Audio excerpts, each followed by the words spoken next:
مرغ رو که خوابوندیم بال گردن رو میگیریم و از این وسط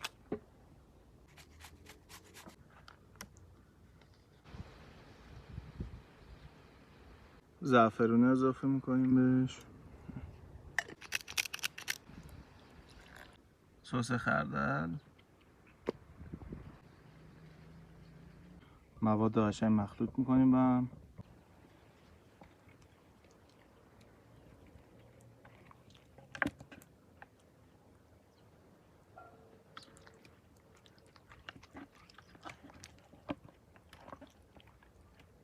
مرغ که خوابوندیم برای به سیخ کشیدنش بیاد بالا بگیر به صورت زبدری. این از اینجا رد میکنیم و از سینه در میاد. این که بهتر بپزه چند تا خط روی رونا و سینش میندازه.